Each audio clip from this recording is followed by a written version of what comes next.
Yo, hella twinning with the mountain though. What's good? We've been stuck at 4% for like minutes. What are we doing? Windows!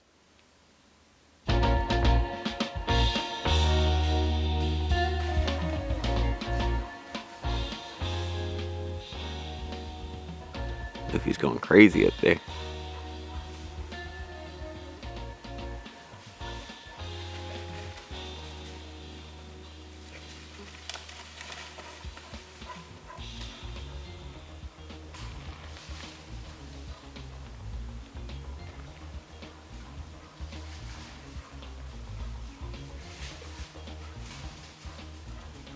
We can hear him, but can we see him?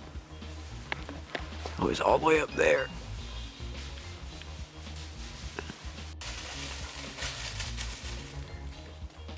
You're crazy, dude. Crazy man is crazy, man. Whew. Lovely day. The weather's been so nice lately. We spent like 4.5 hours on a call with the homie Taste Nate while we were the whole time trying to figure out finding and installing and digital right managing, which was the worst part of all of it, old plugins. Because last season of Tez Tones, even though I made a decent amount of music, we made it all within BandLab, so I actually didn't install a lot of the files for plugins that I use for mixing. So I moved over an older session from my digital audio workstation. Actually, the cumbia song I want to work on, the butterfly, come my lady, come my lady, you're my butterfly, that song, making a cumbia version of that. And all the plugins like weren't there for it, like from various guitar amp simulation, waves, reverb, and VST, I think from Spitfire Labs, like multiple different sources. And the thing that's crazy with digital rights management is even the Spitfire Labs, which I always said some of the best free plugins you can get as far as VSTs and instruments, those are now, like, they have a monthly subscription service. And if you have them already, you can still use them. But it's like, also I'm very frustrated with myself for just not saving the install files for these things.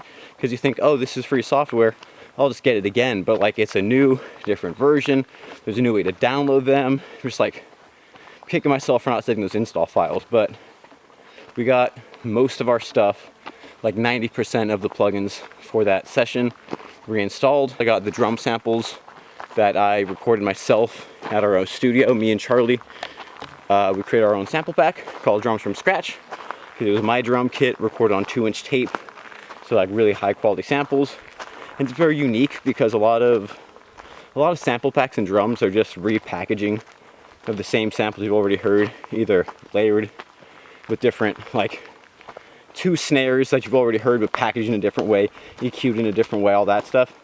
This is a sound you haven't heard. My drums, my Ludwig custom maple kit, beautiful, very nice drum kit I'm super proud of, along with my Thomas Star Classic Babinga snare.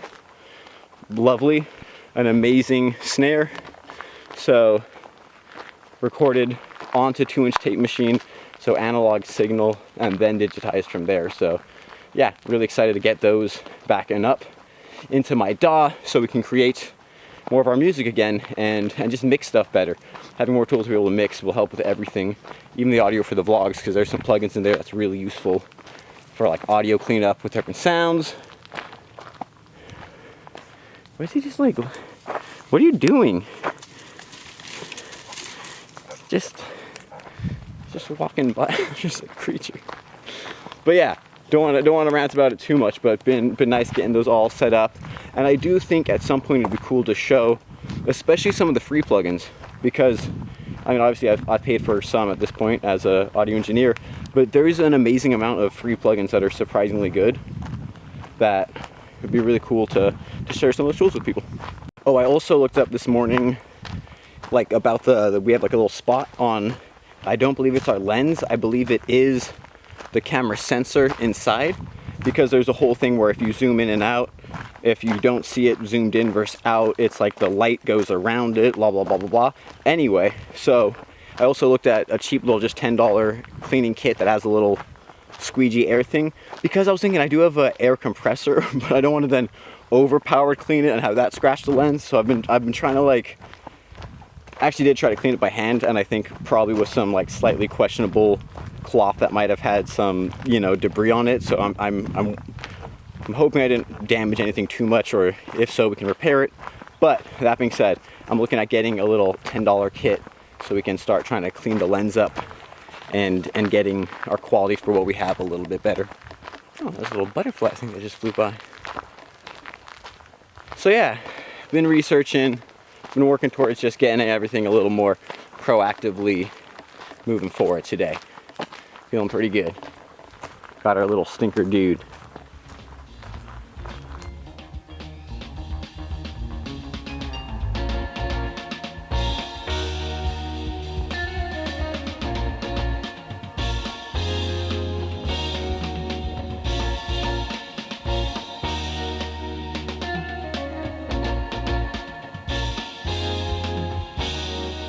I love just how some of these visual textures look. Love to use them. Actually, probably take a still of this for like a texture for 3D objects. I don't even know what, I was somehow saying like a place that I like a little better, but then I started like mumbling it. Play la little better. Play la little better. Freestyle wanna wear a little sweater when I got to a place that I like a little better. Said I gotta get me, like I don't even know what I'm saying, but I got this play la little better stuck in my head. I don't even know why I recorded this. That in theory would be fun to like work around something that goofy into a song. I guess if it's a daily vlog, we're not going to use this. But then we could go back. Don't die. We could go back and use this later, sampling our past vlog.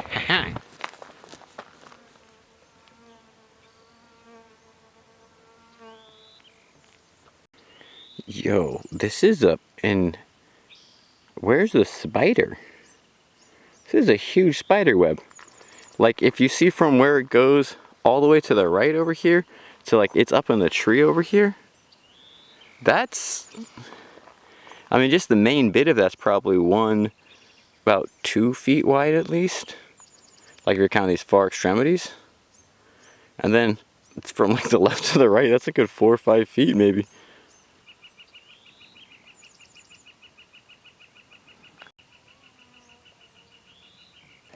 It's so interesting in the time we're living in that like I should have known to keep those install files, just because, I mean, you know, you got Disney Plus and they're changing the movies, they're editing them.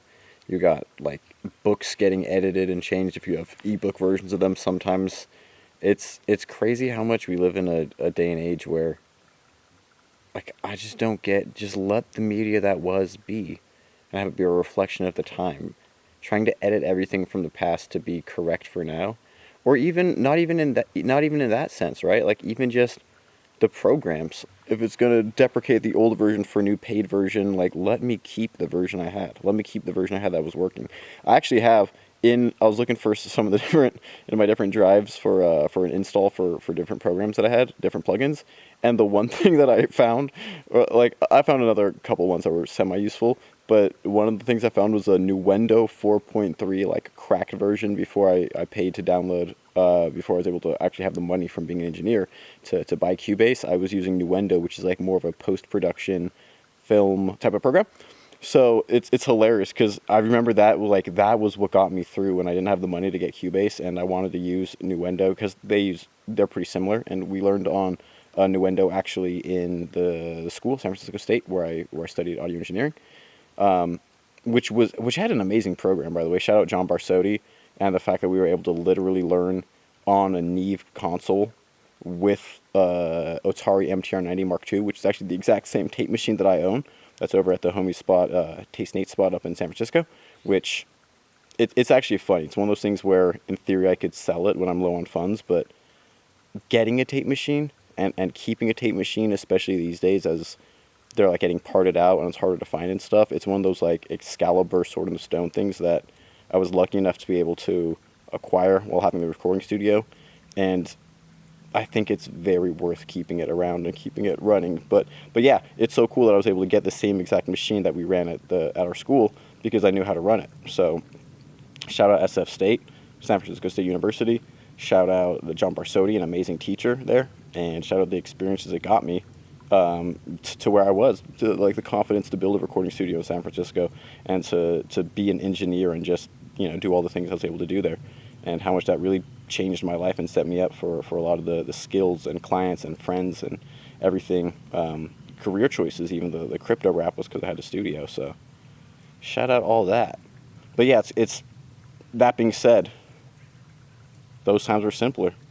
I just had a Nuendo 4.3 that just worked, my cracked version. Nowadays, I re-downloaded Archetype Corey Wong, which is a great amp sim, but then I had to like find my iLock logins. I mean, it worked pretty easy, but it's just like these passwords to log in to make sure you own the thing that you bought. It's like, just email me the file and let me use it, But obviously that can be pirated, but it's all a cat and mouse game, but it's crazy.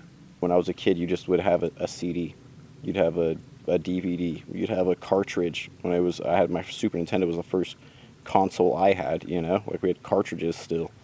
And slowly, how once we've gotten into the digital realm, I don't know if we took for granted the fact that media wouldn't change, but it's something that's like slowly, I feel like we're all realizing the wool's getting pulled off our eyes or over our eyes, and it's like, yo, this is uncomfortable. I just want to own these games that I had. I want to know that I have it right here and it's not going to change underneath me.